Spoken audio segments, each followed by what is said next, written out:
Yes అది ఇప్పుడు దేశవ్యాప్తంగా కూడా ఒక సంచలనం అవుతోంది. నిన్నటి వరకు కూడా ఈ ధర్మస్థల క్షేత్రం అనేది ఒక పవిత్రమైన ఆధ్యాత్మిక క్షేత్రం. 800 సంవత్సరాల హిస్టరీ ఉన్న ఈ ధర్మస్థల పవిత్ర క్షేత్రం ఇప్పుడు అత్యంత వివాదాస్పదం అవుతోంది. ఇక్కడ అమ్మాయిల్ని రేప్ చేసి దారుణంగా చంపి పూడ్చిపెట్టారు అనేది అలిగేషన్. అందులో పనిచేస్తున్న ధర్మస్థలి క్షేత్రంలో ఒక శానిటరీ ఎంప్లాయీగా పనిచేసిన వ్యక్తి 10 సంవత్సరాల పాటు అదృశ్యమయ్యి 10 సంవత్సరాల తర్వాత పోలీసులు ముందుకొచ్చి తన చేతి సంచిలో ఒక పుర్రిని కొన్ని ఎముకల్ని పట్టుకొచ్చి అప్పట్లో వందల మందిని దాదాపు 2014 నుంచి 1995 నుంచి 2014 వరకు వందల మందిని చంపి పూడ్చిపెట్టారు, నా చేతే పూడ్చించారు అనేది ఆయన చేసిన అలిగేషన్. ఆ గుర్తు తెలియని వ్యక్తి ఆ శానిటరీ ఎంప్లాయీ. ఇప్పుడు అతను ఇచ్చిన స్టేట్మెంట్ అనేది, ఆ ఫిర్యాదు అనేది ఇప్పుడు సంచలనం అవుతోంది. ఒక విధంగా ధర్మస్థల పవిత్ర క్షేత్రం అబాసుపాలైంది, వివాదాస్పదమైంది.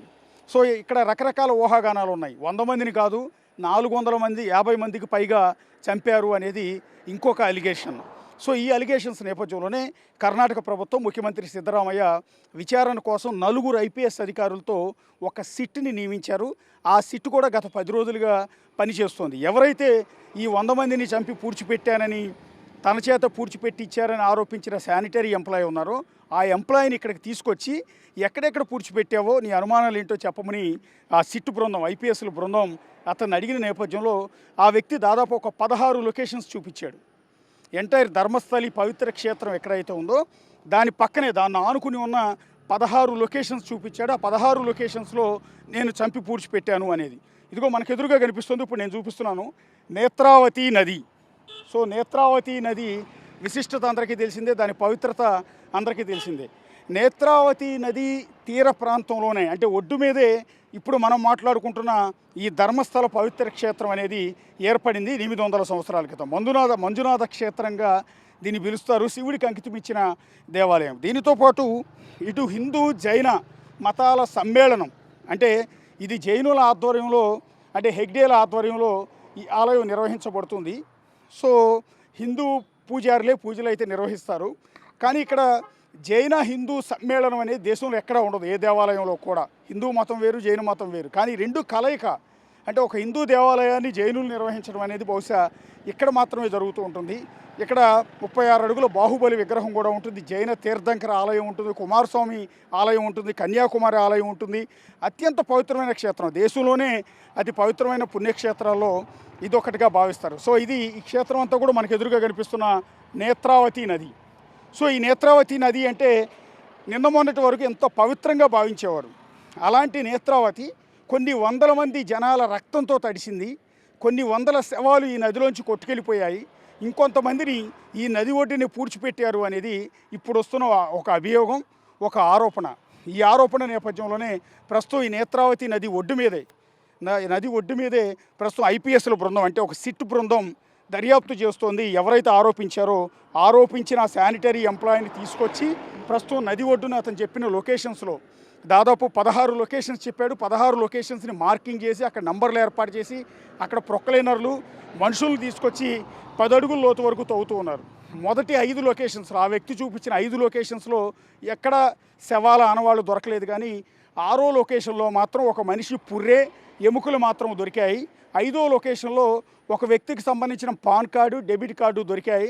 ఆ వ్యక్తి గతంలోనే చనిపోయినట్టుగా తర్వాత ఎంక్వైరీలో తేలింది. సో ఇప్పుడు 6వ లొకేషన్లో దొరికిన ఆ పుర్రే ఎముకలను బట్టి అతను చెప్పిన దానిలో కొంత వాస్తవమే ఉంది, లేకపోతే ఇక్కడ ఎముకలు పుర్రెలు ఎందుకు ఉంటాయి అనేది ఇప్పుడు భావిస్తూ ఉన్నారు. సో అతన్ని తీసుకొచ్చి ప్రతిరోజు కూడా ఇక్కడ అతను చెప్పిన లొకేషన్స్ అన్నింటిలో కూడా తవ్వకాలు జరుపుతూ ఉన్నారు. ఇప్పుడు అతను చెప్పినట్టుగా నిజంగా 100 మంది ఎముకలు కనుక అక్కడ దొరికితే, అస్థిపంజరాలు కనుక దొరికితే ఇది దేశంలోనే అత్యంత దారుణమైన విషయం అవుతుంది, అత్యంత వివాదాస్పదమైన అంశం అవుతుంది. ప్రస్తుతం నేను ఇక్కడ లొకేషన్స్లో అసలు వాస్తవాలు ఏంటి, రకరకాల ఊహాగానాలు, రకరకాల ప్రచారాలు, రకరకాల విశ్లేషణలు, ఎవరిష్టం వచ్చినట్టు వాళ్ళు ప్రచారం చేస్తున్నారు ఈ క్షేత్రం మీద. నిజంగా ఆ వ్యక్తి చెప్పిన దాంట్లో వాస్తవం ఎంత, నిజంగానే జరిగాయా ఇవన్నీ కూడా. ఎందుకు అంటే ఇక్కడ దారుణాలు జరుగుతున్నాయని, 100 మందిని చంపేశారని కొంతమంది యూట్యూబర్లు రకరకాల విశ్లేషణలు, కథనాలు ప్రసారం చేసిన నేపథ్యంలో వాళ్ళ యూట్యూబ్ ఛానల్ను కూడా క్లోజ్ చేయించారు, వాళ్ళ మీద కేసులు కూడా పెట్టించారు. కాకపోతే ఎందుకు ఇవాళ ధర్మస్థల పుణ్యక్షేత్రంలో ఇప్పుడు పోలీసులు రావాల్సి వచ్చింది? ప్రస్తుతం ఆ పుణ్యక్షేత్రంలో AK-47 గన్స్ పట్టుకుని పోలీసుల్ని మీరు ఎదురుగా దృశ్యంలో చూడొచ్చు. నేత్రావతి నది ఒడ్డు మీద ఇక్కడ పోలీసులు ఎందుకు నిలబడాల్సి వచ్చింది? భక్తులతో కలకలలాడాల్సిన ఒక పవిత్రమైన ఆధ్యాత్మిక పుణ్యక్షేత్రంలో ఈ విధంగా పోలీసులు AK-47లు ఎందుకు ఉన్నాయి అని అడిగితే ఇదిగో ఆ వ్యక్తి ఎవరైతే శానిటరీ ఎంప్లాయ్ చూపించిన లొకేషన్స్ అన్నిట్లో కూడా పటిష్టమైన భద్రతా బందోబస్తు మధ్య తవ్వకాలు చేస్తున్నారు. గత 4 రోజులుగా తవ్వకాలు అనేవి చేస్తూ ఉన్నారు. సరే, ధర్మస్థల పవిత్ర పుణ్యక్షేత్రం కదా, ఎవరో వ్యక్తి చెప్తే నమ్మటం ఏంటి, అలా జరిగి ఉంటుందా, దానికి ఆస్కారం ఉందా అనే అనుమానాలు కూడా చాలామందికి రావచ్చు. దానికి ఎందుకు అనుమానాలు వచ్చాయంటే గతంలో జరిగిన అనేక ఇన్సిడెంట్స్, ఈ ధర్మస్థల పవిత్ర క్షేత్రం ఈ చుట్టుపక్కల గ్రామాల్లో అనేక మందిని చంపటం, అనేక నేరాలు జరగటం, అత్యాచారాలు జరగటం, వీటన్నిటి నేపథ్యంలో ఇప్పుడు ఆ వ్యక్తి చెప్పింది నిజమే అయి ఉండొచ్చు అనేది. పర్టికులర్గా అనన్య భట్ అనే ఒక స్టూడెంట్ మరణం, ఈ ధర్మస్థల క్షేత్రానికి వచ్చి ఆ తర్వాత అత్యాచారానికి గురై ఆమె చనిపోవటం ఒకటి. ఆ తర్వాత రీసెంట్గా ఇంకో 17 ఏళ్ల అమ్మాయి సౌజన్య అనే ఇదే ధర్మస్థల గ్రామానికి సంబంధించిన మరొక యువతి ఇదే ఆధ్యాత్మిక క్షేత్రం పక్కన అత్యాచారానికి గురై ఆమె డెడ్ బాడీ దొరికింది. సో సౌజన్యకి న్యాయం చేయాలి, సౌజన్యను అత్యాచారం చేసి చంపింది ఎవరో తేలాలి అని ఎన్నో ఏళ్లుగా స్థానికులంతా కూడా పోరాటం చేస్తున్నారు. ఇక వీరితో పాటు 1979 నుంచి 1979 నుంచి ఈ నేరాల పరంపర, అత్యాచారాల పరంపర ఈ క్షేత్రంలో జరుగుతున్నాయి. కాబట్టి కొన్ని వెలుగులోకి వచ్చాయి, కొన్ని వెలుగులోకి రాలేదు. కొంతమంది మనుషులు ఇక్కడికి వచ్చిన వాళ్ళకి కనపడలేదు, ఏమైపోయారో కూడా తెలియదు. సో ఇక్కడ చదువుకోవటానికి వచ్చిన వాళ్ళు అంటే ఈ పవిత్ర క్షేత్రానికి సంబంధించిన ఆ కాలేజీల్లో చదువుకోవటానికి వచ్చిన అమ్మాయిలు కూడా మిస్ అయిపోయారు, వాళ్ళ డెడ్ బాడీస్ కూడా దొరకలేదు. సో ఇప్పుడు ఈ వ్యక్తి చెప్తున్నది ఏంటంటే అలా వచ్చిన టూరిస్టుల పైన అత్యాచారాలు చేసి వాళ్ళని చంపి ఇక్కడ పూడ్చిపెట్టాననేది అతను చెప్తున్నమాట. ఇప్పుడు అతను ఇచ్చిన లొకేషన్స్లో ఒక లొకేషన్ దగ్గర ప్రస్తుతం నేను ఉన్నాను, అందుకని పోలీసులు కూడా ఇక్కడ కాపలాగా ఉన్న దృశ్యాలు మీరు చూడొచ్చు. ఎవరైతే ఆ శానిటరీ ఎంప్లాయ్ ఉన్నారో ఆ ఎంప్లాయ్ చూపించిన ఒక లొకేషన్ మీకు ఎదురుగా చూపిస్తున్నాను. కరెక్ట్గా నేత్రావతి నది ఒడ్డు పైన ఆ చెట్లన్నీ కూడా క్లియర్ చేసి కొమ్మలని నరికి మార్కింగ్ చేశారు. మీరు ఆ ప్రదేశం మొత్తాన్ని చూస్తే ఇది ఒక లొకేషన్. సో ఈ లొకేషన్లో కూడా ఇవాళ తవ్వకాలు చేపట్టబోతున్నారు. ప్రొక్లైనర్ తీసుకొచ్చి మనుషులు తీసుకొచ్చి ఈ నేత్రావతి ఒడ్డు మీద ఉన్న ఈ స్పాట్లో ఇదంతా కూడా తవ్వకాలు చేస్తున్నారు. దానికోసం ఇప్పటికే క్లియర్ చేసిన దృశ్యాలన్నీ కూడా చూడొచ్చు. చెట్లు కొమ్మలన్నింటినీ కూడా పూర్తిగా నరికి వేశారు. మొత్తం చుట్టుపక్కల ప్రాంతం అంతా కూడా క్లీన్ చేశారు. ఇక్కడ ఒక మార్కింగ్ ఏర్పాటు చేశారు. ఈ మార్కింగ్లోనే ఇక్కడే మేము సవాళ్ళను పూడ్చిపెట్టామని ఆ అజ్ఞాత వ్యక్తి, ఆ శానిటరీ ఎంప్లాయ్ ఇచ్చిన ఆ వాంగ్మూలం ఆధారంగా, ఇచ్చిన కేసు ఆధారంగా ప్రస్తుతం ఈ లొకేషన్లో తవ్వకాలు చేస్తున్నారు. నిన్న మొన్నటి వరకు దాదాపు 5-6 లొకేషన్స్లో తవ్వకాలు జరిపారు. అవన్నీ కూడా పూర్తిగా కొంచెం లోపలికంటే ధర్మస్థల క్షేత్రం పక్కనే ఉన్న అటవీ ప్రాంతంలో తవ్వకాలు చేశారు. ఇది మాత్రం క్లియర్గా నేత్రావతి నది ఒడ్డు మీద, అది కూడా రోడ్డు పక్కన. మరి కాసేపట్లోనే ఇక్కడికి సిట్టు బృందం రాబోతోంది. ఇక్కడ తవ్వకాలు చేపట్టబోతున్నారు. ఇప్పుడు మనకు ఎదురుగా కనిపిస్తున్న ఈ ప్రదేశంలో ఆ చెట్లున్న ఆ పచ్చటి ప్రాంతంలోనే శవాలు ఉన్నాయా లేదా అనేది మరి కాసేపట్లో క్లారిటీ రాబోతుంది. అజ్ఞాత వ్యక్తి ఇచ్చిన సమాచారం నిజమా అబద్ధమా, ప్రచారం కోసం చేశాడా లేకపోతే మైండ్ పోయి చెప్పాడా అనేది కూడా మరి కాసేపట్లో క్లారిటీ రాబోతుంది. ఒకవేళ మనకు ఎదురుగా కనిపిస్తున్న ఆ మట్టిలో ఆ చెట్ల పక్కన శవాలకు సంబంధించిన అస్థిపంజరాలు, పుర్రెలు, ఎముకలు కనుక దొరికితే మాత్రం ఈ ధర్మస్థల క్షేత్రం అనేది అత్యంత అబాసుపాలయ్యే అవకాశం ఉంటుంది, అత్యంత వివాదాస్పదమయ్యే అవకాశం ఉంటుంది. కేంద్ర రాష్ట్ర ప్రభుత్వాలు దీన్ని సీరియస్గా తీసుకునే అవకాశం ఉంటుంది. దీని వెనక ఉన్న వాళ్ళు ఎవరు ఏంటి అనేది అరెస్టులు చేసే అవకాశం కూడా ఉంటుంది. ప్రస్తుతానికి ఎలాంటి అరెస్టులు లేవు, ఎందుకంటే అతను చేసిన అలిగేషన్ పైన ఎలాంటి ఆధారాలు లేవు కాబట్టి ప్రస్తుతానికి అరెస్టులు చేయలేదు. కానీ ఒకవేళ ఇక్కడ కనుక పుర్రెలు దొరికితే చాలా సీరియస్ యాక్షన్ తీసుకునే అవకాశం ఉంటుంది. సో ఇక్కడ మన కాసేపట్లో ఆ చెట్లు ఏవైతే నరికి కనిపిస్తున్నాయో మీకు, సో అక్కడంతా కూడా ఓపెన్గా క్లియర్ చేశారు అధికారులంతా కూడా వచ్చి. సో ఇదే ప్రదేశంలో మరి కాసేపట్లో తవ్వకాలు చేపట్టబోతూ ఉన్నారు. ఇది 8వ లొకేషన్. అతను ఇచ్చిన లొకేషన్స్లో 8వ లొకేషన్. దాదాపు ఇప్పటికే 7 లొకేషన్స్లో పోలీసులు తవ్వకాలు చేశారు. ఒకే ఒక లొకేషన్లో డెడ్ బాడీ అనేది, పుర్రెలు అనేవి దొరికాయి. సో ఇప్పుడు ఈ మిగిలి ఉన్న ఈ లొకేషన్ దగ్గరికి మరి కాసేపట్లో ఐపీఎస్ల బృందం అంటే సిట్ బృందం ఆ వ్యక్తిని తీసుకొచ్చి అతని సమక్షంలోనే ఈ తవ్వకాలు అనేది చేపట్టబోతున్నారు. సో అందుకోసమే ముందస్తుగా పోలీసు బందోబస్తుని ఏర్పాటు చేసిన దృశ్యాలు కూడా చూడొచ్చు. AK-47 పట్టుకుని ఇక్కడ పోలీసులు, ఎందుకంటే వెరీ సెన్సిటివ్ ఇష్యూ అయిపోయింది. ఇక్కడ దాడులు జరిగే అవకాశం ఉంటుంది, ఉద్రిక్తతలు చోటు చేసుకునే అవకాశం ఉంటుంది. ఇప్పటికే 2 వర్గాలు అయ్యాయి ధర్మస్థల క్షేత్రంలో. ఒకటి, ధర్మస్థల క్షేత్రంలో అన్యాయాలు, అరాచకాలు, రేపులు జరుగుతున్నాయని అనేవాళ్ళు ఒకళ్ళు, బాధితులంతా కూడా ఒకవైపు. కాదు అలాంటిది ఏమీ లేదు, ఆలయ పవిత్రతను దెబ్బ కొట్టడానికి ఒక కుట్ర ప్రకారం ఇక్కడ ఉన్న హెగ్డేల కుటుంబాలకు వ్యతిరేకంగా చేస్తున్న ప్రచారం అనేది 2వ వర్గం చేస్తున్న ప్రచారం. సో ఈ 2 వర్గాలు ఆందోళనలు చేస్తూ ఉన్నాయి. ఆ బాధితులకు న్యాయం చేయాలని ఒక వర్గం, కాదు తప్పుడు ప్రచారం అని ఇంకొక వర్గం. సో ఈ రకంగా ఒక ఉద్రిక్తతల నడుమ చాలా సెన్సిటివ్గా మారింది ఈ ప్రదేశం అంతా కూడా. ఇలాంటి సెన్సిటివ్గా మారిన ప్రదేశంలో ఇక్కడ తవ్వకాలు అనేవి చేస్తున్నాను. నిన్నటి వరకు ఎక్కడెక్కడైతే అడవిలో అతను చూపించిన లొకేషన్స్లో తవ్వకాలు జరిపారో అక్కడ మీడియా లోపలికి వెళ్ళే పరిస్థితి లేదు. ఎందుకంటే అక్కడ లోపల వరకు మీడియాని ఎలో చేయలేదు. ఎందుకంటే అది అటవీ ప్రాంతం కాబట్టి కొంత రహస్యంగానే గోప్యంగానే ఉంచి తవ్వకాలు అనేది చేశారు. కానీ ఇది మెయిన్ రోడ్డు పైన, అది కూడా నేత్రావతి నది ఒడ్డు మీద ఈ తవ్వకాలు చేయబోతున్నారు. సో నది ఒడ్డు మీద అతను కూడా చెప్తూ ఉన్నాడు, నేత్రావతి నది ఒడ్డు మీదే ఈ శవాలను పూడ్చిపెట్టాము, అత్యాచారం చేసిన అమ్మాయిల శవాలను ఇక్కడికి తీసుకొచ్చి నేనే స్వయంగా పూడ్చిపెట్టాను, నా చేత పూడ్చిపెట్టేలా చేశారు అనేది అతను చేసిన అలిగేషన్. అప్పుడు వచ్చిన వరదల కారణంగా ఒకవేళ అతను చెప్పింది నిజమైతే పూడ్చిపెట్టిన మృతదేహాలు నదిలో కొట్టుకుపోయే ఆస్కారం కూడా ఉంది. ఎందుకంటే పైనుంచి వచ్చే ఫ్లడ్ వల్ల ఆ వాటర్ కూడా పైనుంచి కిందకు వస్తుంది. చూడండి, లోపల అటవీ ప్రాంతం నుంచి వరద నీరు ఇప్పటికీ కూడా ఇక్కడ ఎప్పుడు రెగ్యులర్గా వర్షాలు కురుస్తూనే ఉంటాయి. అలా కురుస్తున్న వర్షాలకు పైనుంచి వస్తున్న కొండల్లోంచి వస్తున్న వర్షాన్ని, నీటిని మొత్తాన్ని కూడా మనం ఎదురుగా చూడవచ్చు. ఇలాంటి వరద ప్రవాహం చాలా ఎక్కువగా ఉంటుంది. సో ఇలాంటి ప్రాంతంలో ఆ మృతదేహాలు ఎన్ని అడుగుల లోతులో పూడ్చిపెట్టారో, ఒకవేళ పూడ్చిపెట్టుంటే అవన్నీ కూడా ఇప్పటికి ఉంటాయా లేదా అనేది చూడాల్సి ఉంటుంది. మనకి ఎదురుగా ఎగ్జాక్ట్లీ ఆ ప్లేస్ కూడా కనిపిస్తుంది. చెట్లన్నీ కూడా నరికి మనకి ఏదైతే కనిపిస్తుందో అదే లొకేషన్లో మరి కాసేపట్లో తవ్వకాలు అనేది చేయబోతూ ఉన్నారు. కాకపోతే ఇక్కడ ఆశ్చర్యం ఏంటంటే, ఇంతమంది శవాలను కనుక నిజంగా ఇక్కడ పూడ్చిపెట్టే ఆస్కారం ఉంటుందా? ఇప్పుడు కాదు, ఒక 20 ఏళ్ల క్రితమే అనుకుందాం. 20 ఏళ్ల క్రితం కూడా ఇది రోడ్డే, అప్పుడు కూడా ఇది రోడ్డు. ఎంత పెద్ద రోడ్డు ఉండకపోవచ్చు, ఎర్ర మట్టి రోడ్డు, కంకర రోడ్డు ఏదో ఒకటి ఉండేది. సో ఈ రోడ్డు పక్కన దట్టు నేత్రావతి నది బ్రిడ్జ్ ఇది. ఈ బ్రిడ్జికి కూడా చాలా హిస్టరీ ఉంది. దాదాపు 50-60 ఏళ్ల క్రితం కట్టిన పురాతనమైన బ్రిడ్జ్ ఇది. సో ఈ బ్రిడ్జ్ అప్పటికి కూడా ఉంది. సో మనుషులు ఇప్పుడు కూడా అప్పటి నుంచి ఇప్పటి వరకు ఆధ్యాత్మిక క్షేత్రం కాబట్టి జనాల హడావుడి కూడా చాలా ఎక్కువగా ఉండేది. సో ఇలాంటి నేత్రావతి నది, ఇందాక నుంచి నేను చెప్తున్నాను కదా, నది ఒడ్డును పూడ్చిపెట్టామని ఆ వ్యక్తి చెప్తున్నాడని. ఇది నది. సో ఈ నది ఒడ్డున జనసమూహం ఎక్కువగా ఉండే ఇలాంటి చోట ఈ బ్రిడ్జ్ పక్కన, రోడ్డు పక్కన శవాలను పూడ్చిపెట్టే ఆస్కారం ఉంటుందా అనేది ఒక చిన్న అనుమానం. ఎంత పూడ్చిపెట్టినా కూడా అది కనపడకుండా ఉండటానికి లోపలికి తీసుకెళ్ళి పూడుస్తారు, కానీ ఇట్లా రోడ్డు పక్కన ఎలా పూడ్చుంటారు అనేది ఇంకొక అనుమానం. సో అతను చెప్పేది ఎంతవరకు కరెక్ట్ అనేది మరి కాసేపట్లో తేలబోతోంది. నా వెనక కనిపిస్తున్న ఈ నేత్రావతి నది సాక్షిగా ప్రస్తుతం దేశంలోని అత్యంత దుర్మార్గమైన ఘటనగా భావిస్తున్న ఈ 100 మంది అత్యాచారాల ఘటన అనేది చిక్కుముడి వీడబోతుంది. ఇది మిస్టరీయా, ప్రచారమా, ఆరోపణ, నిజంగా వాస్తవం ఉందా, ఇంతటి అత్యాచారాలు ఇక్కడ జరిగాయి అనేది ఇవాళ రేపట్లో బయటికి రాబోతోంది. కర్ణాటక సిద్ధరామయ్య ప్రభుత్వం కూడా దీన్ని సీరియస్గానే తీసుకున్నట్టుగా తెలుస్తుంది. అయితే ఇన్నాళ్ళు సౌజన్య చనిపోయినప్పుడు, పద్మిని చనిపోయినప్పుడు, అనన్య భట్ చనిపోయినప్పుడు, సో ఇలా చెప్పుకుంటూ పోతే ఇంకా చాలామంది ఈ లోకల్స్ చనిపోయారు. సో వాళ్ళందరూ డెడ్ బాడీస్ దొరికాయి. అప్పుడు పెద్ద ఎత్తున ఆందోళన చేశాయి. కానీ ఎందుకు ఈ విషయం, ఎందుకు వాళ్ళకి న్యాయం జరగలేదు, ఎందుకు దాని మీద విచారణ జరపలేదు అంటే, ఇక్కడ ఈ విషయాలన్నీ బయటికి రానియకుండా ఒక పెద్ద ఎత్తున లాబింగ్ చేయడానికి ఇక్కడ ఒక పెద్ద టీం ఉంటుంది, ఒక ముఠా ఉంటుంది. సో ఆ గ్యాంగ్ చేసే అరాచకాలు అన్నీ ఇన్ని కాదు.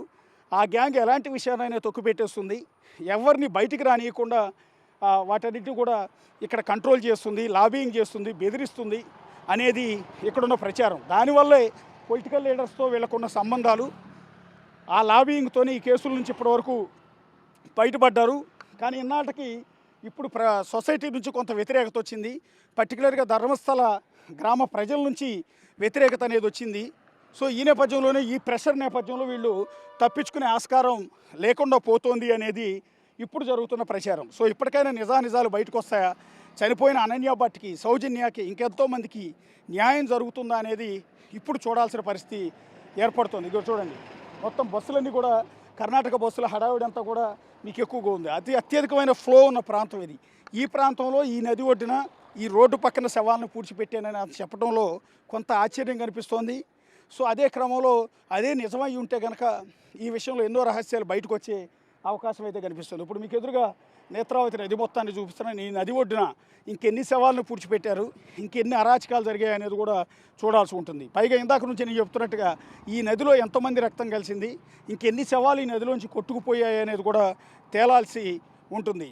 ప్రస్తుతం ఇన్వెస్టిగేషన్ అయితే చాలా సీరియస్గానే సాగుతోంది. ఈసారి ఎలాంటి ఒత్తిళ్లకు లొంగకుండా, ఎలాంటి లాబింగ్కు లొంగకుండా చాలా సీరియస్గానే, అది కూడా ఐపీఎస్ల బృందం ఆధ్వర్యంలో ఈ ఎంక్వైరీ అంతా కూడా కొనసాగుతుంది. ఎంక్వైరీ ఎలాంటి నిజాలు బయటకు వస్తాయనేది చూడాల్సి ఉంటుంది. ఎస్, ఆ వ్యక్తి ఒక్కడికి అది పూడ్చిపెట్టింది. ఇంతమందిని పూడ్చిపెట్టడంలో నాది కూడా పాత్ర ఉంది. నేను ఇక్కడ శానిటరీ ఎంప్లాయీని కాబట్టి నాకు ఆ బాధ్యత అప్పగించారు. సో ఆ తప్పుడు పనులు చేయలేకపోయేవాడిని. ఒక దశలో మా బంధువుల అమ్మాయిని కూడా ఇదే విధంగా తీసుకొచ్చి చంపి తీసుకొచ్చి పూడ్చిపెట్టారు.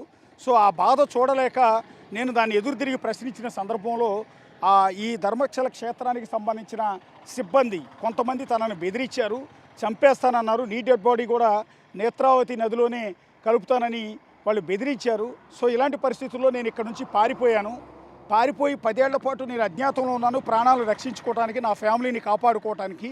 10 ఏళ్ల తర్వాత నా మనసు అంగీకరించట్లేదు.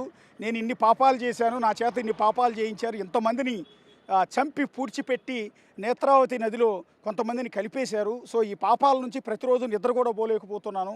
నేను చెప్పేది నిజం, కావాలంటే నమ్మండి అంటూ ఒక చేతి సంచిలో తాను పూడ్చిపెట్టిన ఒక శవం తాలూకు పుర్రెని, ఎముకల్ని తీసుకుని మరి పోలీస్ స్టేషన్లో వాటిని సబ్మిట్ చేశాడు. ఆ ఎముకలు పుర్రెలు చూసిన తర్వాతే ఇతను మతి భ్రమించిన వ్యక్తి కాదు, నిజాలే చెప్పబోతున్నాడు, ఇతని దగ్గర ఏదో రహస్యం ఉందని పోలీసులు అనుమానం వచ్చి దాన్ని పై అధికారుల దృష్టికి తీసుకెళ్లారు. మరి ఇంతకుముందు ఆల్రెడీ సౌజన్య అనే అమ్మాయి ఇదే గ్రామంలో చనిపోయింది. సౌజన్య చనిపోయినప్పుడు పెద్ద ఎత్తున ఆందోళనలు, ఉద్యమాలు జరిగాయి. ఇప్పటికీ ధర్మస్థల లోపలికి వెళ్తే ఏ వీధిలో చూసినా అమ్మాయి ఫోటో ఉంటుంది, అమ్మాయికి న్యాయం చేయమని కోరుతుంటారు. ఏకంగా ఆమె తల్లిదండ్రులు అయితే అమ్మాయికి ఒక విగ్రహాన్ని కట్టారు. ఇక ధర్మస్థల క్షేత్రానికి వచ్చే టూరిస్టులు ప్రతి ఒక్కళ్ళు గుడికి వెళ్ళే ముందు సౌజన్య ఇంటి దగ్గరికి వెళ్తారు.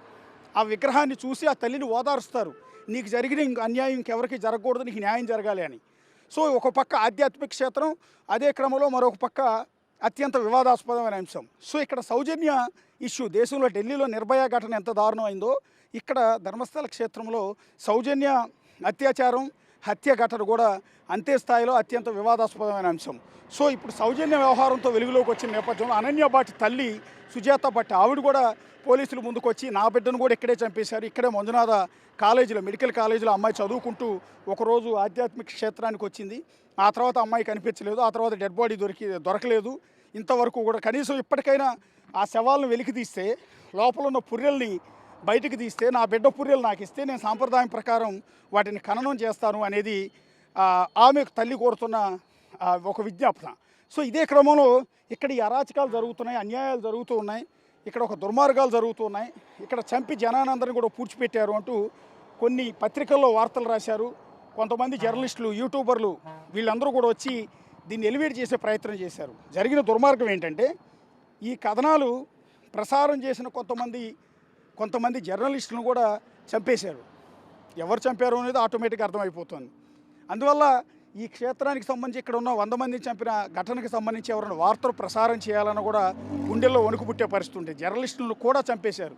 గతంలో హత్యకు గురైన గౌరీ లంకేష్ పత్రికలో కూడా ఇదే ధర్మస్థల క్షేత్రంలో 100 మంది చంపిన వ్యవహారాలు, అత్యాచారాల ఘటనలపై సిరీస్ ఆఫ్ కథనాలు రాశారు.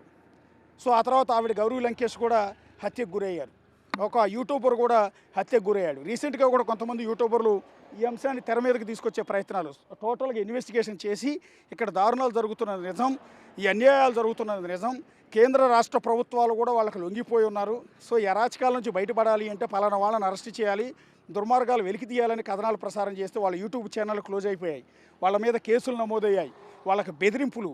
అట్లాగే సౌజన్య లాంటి అమ్మాయికి అన్యాయం జరిగిందే, న్యాయం చేయండి అంటూ ఆమె తరపున ప్రొటెస్టులు చేసిన వాళ్ళు కొంతమందిని చంపేశారు. అంతేందుకు కొంతమంది యాక్సిడెంట్లు చేశారు. పబ్లిక్గా బెదిరించి వాట్సాప్లో మెసేజ్లు పంపించి మరి ఇవాళ నీకు యాక్సిడెంట్ అవుతుందని చెప్పి తనుష్ శెట్టి అనే వ్యక్తిని అయితే డైరెక్ట్గా ముందుగా మెసేజ్ పంపి ఆ తర్వాత రోడ్ యాక్సిడెంట్ చేశారు. అతను చచ్చి బతికాడు. సో ఇప్పటికీ పోరాటం చేస్తూనే ఉన్నాడు. సో ఎవరు బాధితుల తరపున గొంతెత్తాలన్నా, సో నిజాల గురించి మాట్లాడాలన్నా, టీవీలో ప్రసారం చేయాలన్నా భయపడే పరిస్థితి తీసుకొచ్చారు. సో ఇంతటి దుర్మార్గాల నడుమ ఇప్పుడు ఈ ఎంక్వైరీ జరుగుతోంది. సో ఇప్పటికీ కూడా రకరకాల ప్రచారం జరుగుతోంది. ఆ వచ్చిన వాడికి సరిగా మైండ్ లేదని, మతి భ్రమించి మాట్లాడుతున్నాడు, అతను చెప్పేది నిజం కాదని రకరకాల ప్రచారం చేస్తున్నారు. కానీ ఒక డెడ్ బాడీ అయితే దొరికింది. సో అతను చెప్తున్నాడు, ఇప్పుడు నేను చూపించిన ఈ లొకేషన్లో తవ్వకాలు జరిపిన తర్వాత ఇక్కడ కనుక ఒకవేళ డెడ్ బాడీ ఆనవాళ్ళు కనుక దొరికితే మాత్రం అసలు విషయం అంతా కూడా బయటకు వచ్చే అవకాశం ఉంటుంది. ఎస్, ఖచ్చితంగా లోకల్ పోలీసులు కూడా ఇప్పుడు అనన్య భట్ తల్లి చెప్పేది అదే, సౌజన్య తల్లి చెప్పేది కూడా అదే. మేము మా అమ్మాయిని చంపేశారు, రేప్ చేశారని పోలీస్ స్టేషన్కి వెళ్తే పోలీసులు లైట్ తీసుకునేవాళ్ళు, ఏమాత్రం దాన్ని కనీసం ఎంక్వైరీ స్టార్ట్ చేసేవాళ్ళు కాదు, ఎఫ్ఐఆర్ ఫైల్ చేసేవాళ్ళు కాదు. అంతలా పోలీసులు కూడా భయపడిపోయేవాళ్ళు, పోలీసులు కూడా వాళ్ళ కంట్రోల్లోనే ఉండేవారు అనేది వాళ్ళు చేస్తున్న ప్రధానమైన ఆవేదన. అందుకని సో ఈ నేత్రావతి నదిలో ఎంతమందిని చంపేసినా, ఎన్ని అత్యాచారాలు చేసినా ఈ విషయాలు ఏవి కూడా బయటికి రాలేదు. సో ఇక్కడ బేసిక్గా ధర్మస్థల పవిత్ర క్షేత్రానికి అనుబంధంగా అనేక మెడికల్ కాలేజీలు ఉన్నాయి, అనేక ఇంజనీరింగ్ కాలేజీలు ఉన్నాయి, పెద్ద విద్యా వ్యవస్థ నడుపుతున్నారు, చాలా పాపులర్, ఎక్కడెక్కడి నుంచో వచ్చి ఇక్కడ చదువుకుంటూ ఉంటారు. అలా చదువుకోవడానికి వచ్చిన వాళ్ళలో చాలామంది అదృశ్యమయ్యారు. అలాగే ఈ లోకల్స్లో కొంతమంది అదృశ్యమయ్యారు. అలాగే ఇక్కడికి పవిత్ర పుణ్యక్షేత్రానికి వచ్చే టూరిస్టులు ఎవరైతే ఉంటారో, ఎవరైతే భక్తులు ఉంటారో వాళ్ళల్లో అందమైన జంట ఎవరైనా వస్తే ఆ అందమైన జంటలో అమ్మాయిని సాయంత్రానికి కిడ్నాప్ చేసేవారు. కిడ్నాప్ చేసి ఆ తర్వాత అమ్మాయిని అత్యాచారం చేసేవారు. కొంతమంది ఆ అమ్మాయి పోలీసులకు చెప్పేది లేదు, ఈ విషయాన్ని బయట పెట్టను అంటే ఆ అమ్మాయిని ప్రాణాలతో వదిలిపెట్టేవారు. ఆ తర్వాత ఎందుకు వచ్చామరా, కనీసం ప్రాణమన్నా మిగిలిందని అత్యాచారానికి గురైన అమ్మాయిలు ఇక్కడ నుంచి వెళ్ళిపోయేవారని కూడా ప్రచారం చేస్తున్నారు.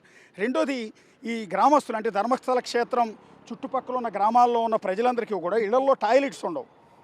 ఆ టాయిలెట్స్ ఉండవు కాబట్టి వాళ్ళందరూ ఆడవాళ్ళు ఏదైతే కాలకృత్యాలు తీర్చుకోవడానికి అడవిలోకి వెళ్ళేవాళ్ళు.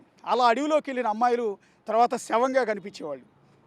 అడవిలోకి అమ్మాయిలు ఎప్పుడైతే వెళ్తారో వాళ్ళని అక్కడే ట్రాప్ చేయటం, అక్కడే వాళ్ళని బెదిరించి అత్యాచారం చేసి చంపేయటం అనేది ఇక్కడ జరుగుతూ ఉండేదని వాళ్ళు చెప్తున్న మాట. ఈ క్రమంలోనే ఎన్నెన్నో దుర్మార్గాలు ఇక్కడ జరుగుతున్నాయి. ఇక్కడ ఒక మాఫియా రాజ్యం వెళ్తోంది అనేది ఇప్పటి వరకు జరుగుతున్న ఒక ఆరోపణ, ఒక ప్రచారం. దీనికి వ్యతిరేకంగానే చాలామంది పోరాటాలు చేస్తూ ఉన్నారు.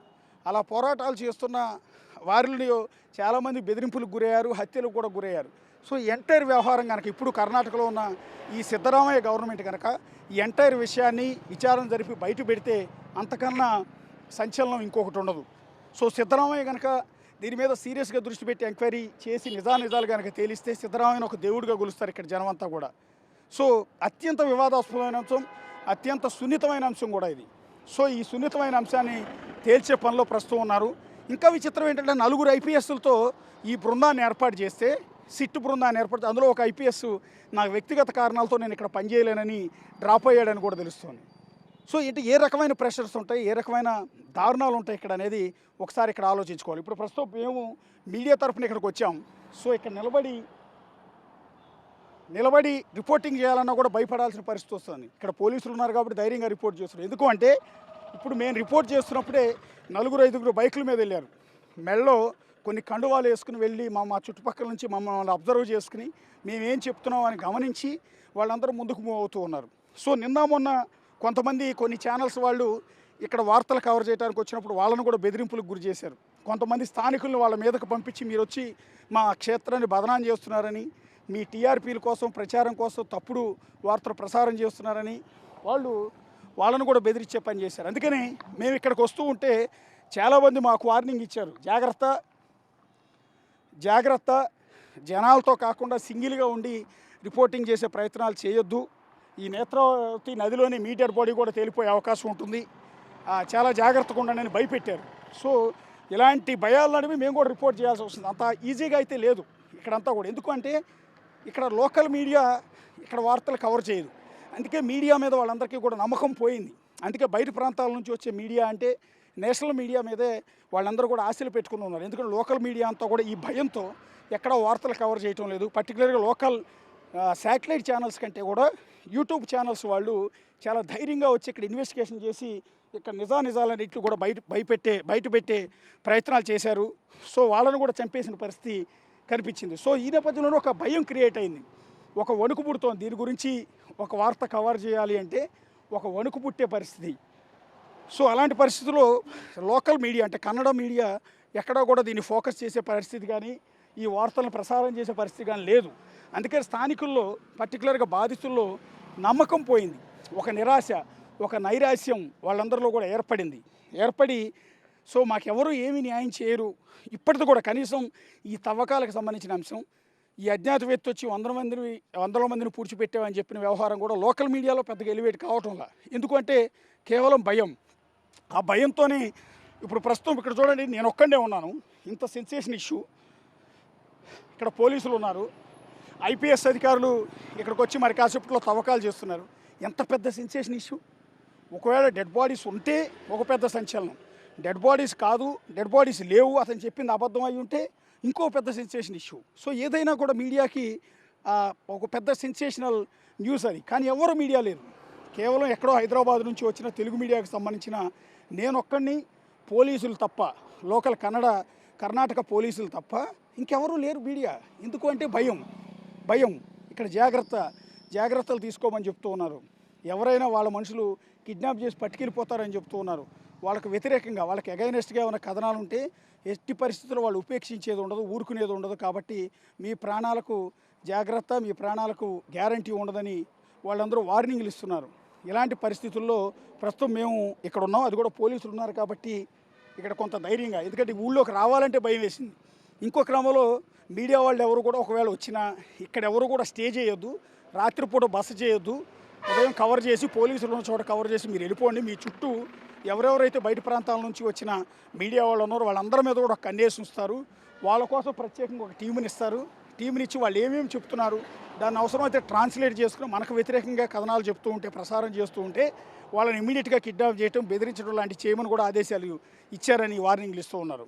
సో ఇలాంటి పరిస్థితుల్లో మేము ఇక్కడ పోలీస్ టీమ్స్ ఉన్నాయి చూడొచ్చు, పోలీసు బృందాలు ఇంకా వస్తూ ఉన్నారు. సో ఈ దర్యాప్తులో భాగంగా సో ఇక్కడ తవ్వకాలు చేస్తున్నారు. మరి కాసేపట్లోనే ఇప్పుడు నేను చూపించిన ఈ లొకేషన్లో మరి కాసేపట్లో తవ్వకాలు చేస్తున్నారు. అతను ఐడెంటిఫై చేసిన 8వ లొకేషన్ ఇది. ఇప్పటికీ 6 లొకేషన్స్లో తవ్వకాలు చేశారు. 6వ లొకేషన్లో అయితే కొన్ని అస్థిపంజర పుర్రె దొరికింది. సో ఇది 7వ లొకేషన్లో ప్రస్తుతం తవ్వకాలు చేస్తున్నారు. మరి కాసేపట్లో ఇక్కడికి వచ్చి 8వ లొకేషన్లో ప్రస్తుతం ఆ చెట్లు నరికేస్తున్న ఈ ప్రాంతంలో మరి కాసేపట్లో నేత్రావతి నది ఒడ్డు మీద తవ్వకాలు అనేవి చేస్తున్నారు. ఇప్పటికే పోలీసు బృందం కూడా వచ్చి ఆ లొకేషన్ మొత్తం కూడా చూపిస్తున్న దృశ్యాలని మీరు చూడొచ్చు. సో దీనికి సంబంధించి ముందస్తు ఏర్పాట్లన్నీ కూడా చేస్తూ ఉన్నారు. ఎలా తవ్వకాలు జరపాలి, ఎలా వచ్చే ఈ రోడ్డు మీద ట్రాఫిక్ని ఆపాలా, లేకపోతే యథావిధిగా ఉంచేసి మనం తవ్వకాలు జరుపుకోవచ్చా, మీడియాని రానియచ్చా లేదా అన్న దాని మీద ముందస్తుగా కొంత అబ్జర్వ్ చేస్తున్న పరిస్థితి మనం ఒకసారి చూడొచ్చు. Very very very very sensitive issue, భక్తుల మనోభావాలతో ముడిపడి ఉన్న అంశం, దేశవ్యాప్తంగా ఒక సంచలనం సృష్టిస్తున్న, అలజడి సృష్టిస్తున్న అంశం కాబట్టి పోలీసులు కూడా ఆచితూసి వ్యవహరిస్తున్నారు, చాలా జాగ్రత్తగా డీల్ చేస్తూ ఉన్నారు. ఇక్కడ ఉన్న లోకల్ ట్రాఫిక్ పోలీసులు, ఇక్కడ పోలీసులందరినీ కూడా మీరు ఎదురుగా దృశ్యాల్లో చూడొచ్చు. సో మరి కాసేపట్లో ఇదే లొకేషన్లోకి ఐపీఎస్ల బృందం రాబోతోంది. ఎవరైతే ఆరోపణలు చేశాడో, ఇక్కడ శవాలను పూడ్చిపెట్టానని చెప్పాడు, ఆ వ్యక్తిని కూడా ఇక్కడికి ఇదే స్పాట్కి తీసుకురాబోతున్నారు. సో మరి కాసేపట్లో అంటే తవ్వకాలు ప్రారంభించిన తర్వాత ఈ రోడ్డు మీద వాహనాలను అలో చేస్తారో లేదో తెలియదు. మీడియా ప్రతినిధులమైన మమ్మల్ని ఇక్కడ ఉంచుతారో లేదో కూడా గ్యారంటీ లేదు. ఇంకా స్టార్ట్ కాలేదు కాబట్టి ప్రస్తుతం ఇక్కడ నుంచి అయితే మేము రిపోర్ట్ చేయగలుగుతున్నాం. ఎస్ సార్, ప్రస్తుతానికైతే పోలీసులు ఇది వెరీ సెన్సిటివ్ ఇష్యూ కాబట్టి పూర్తి వివరాలు బయట పెట్టట్లేదు. అందులోనూ ఐపీఎస్ల బృందం ఈ ఇన్వెస్టిగేషన్ అంతా కూడా చేస్తోంది. వాళ్ళు ప్రతి విషయాన్ని బయటికి లీక్ చేయట్లేదు. ప్రస్తుతానికి మనకు వచ్చిన సమాచారం ఏంటంటే 5 స్పాట్లో ఏమీ దొరకలేదు, తవ్వారు. 5 నుంచి 6 అడుగుల వరకు తవ్వారు, కొన్ని చోట్ల 10 అడుగుల వరకు కూడా ప్రొక్లైనర్ తీసుకెళ్ళి మరీ తవ్వారు, కానీ అక్కడ ఏం ఆనవాళ్ళు దొరకలేదు.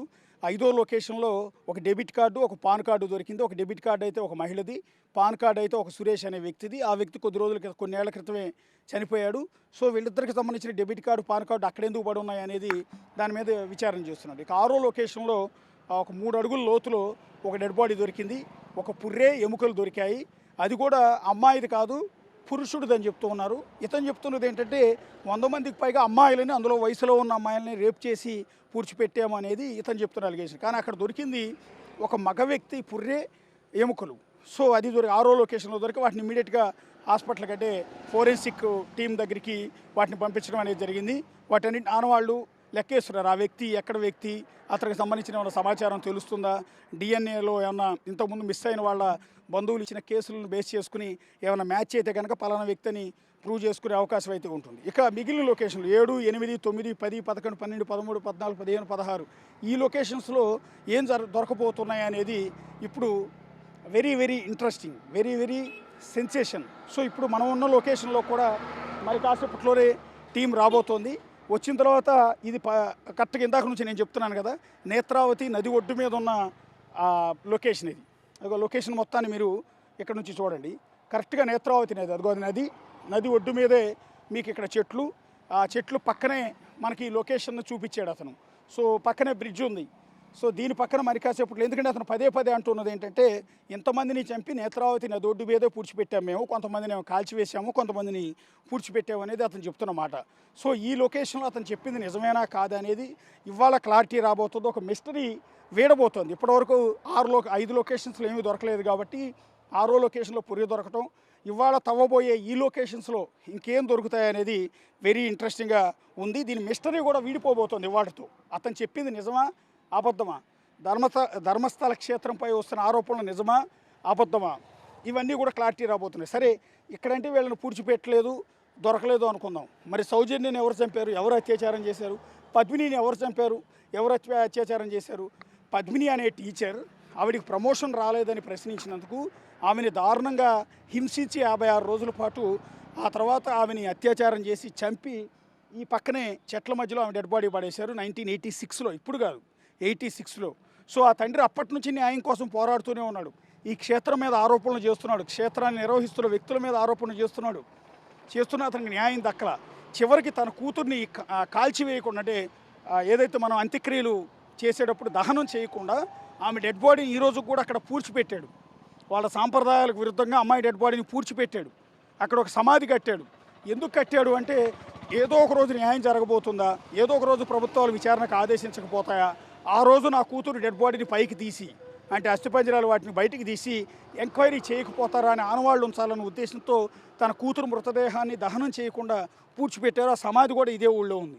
ఒకసారి అక్కడ కూడా వెళ్దాం. ఇక సౌజన్య అనే అమ్మాయి 17 ఏళ్ళ అమ్మాయి అత్యంత దారుణంగా అత్యాచారానికి గురైంది.